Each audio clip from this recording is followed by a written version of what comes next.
is Patrick Holt, and this is my speech number 3. How do you think you would feel if someone was making millions of dollars off a talent that you had and they didn't pay you a single dime of their profits? This is exactly what colleges do to collegiate athletes every single year without anyone even blinking an eye. I'm a collegiate athlete myself, and I see the troubles that collegiate athletes go through while putting in all the time to be good at their sport and putting in all the time to be a good student. There are 3 main problems that create this conflict. The first is that program leaders of athletics are simply money hungry and selfish. Second is that student athletes have no voice in the policies that the program leaders get to make. And the third is that student athletes have no way to make money and are often put into tough financial situations. So let me tell you about the corruption that takes place inside of collegiate athletics. The first problem is that the leaders are just simply money hungry. The leaders do not care about the well-being of the student athletes. They just simply make decisions that are going to make themselves more money. They're able to do this because student athletes rotate in and out every 3 or 4 years, while the program leaders just stick around and keep racking in the dough. This brings me to my next point. Student athletes have no voice in the policies that the program leaders get to make. The leaders don't have to worry about what student athletes want. They can just simply make decisions that make them and the college more money. According to Jason Kirk at SB Nation, scholarship is only guaranteed for 1 year to a student athlete. Many people think that these student athletes are paid by getting a full ride scholarship to the college. This is far from true.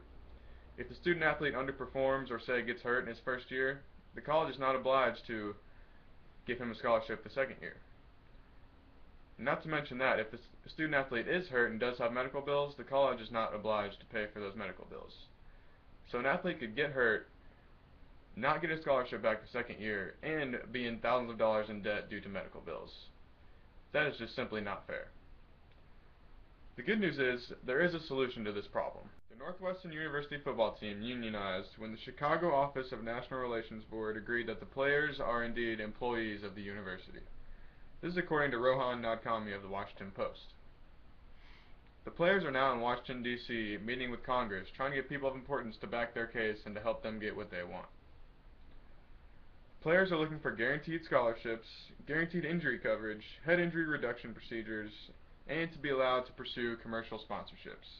This is according to John Swan of The Guardian. This is fair because of the time put in by student athletes. They do not have time for much else besides school and the sports that they play.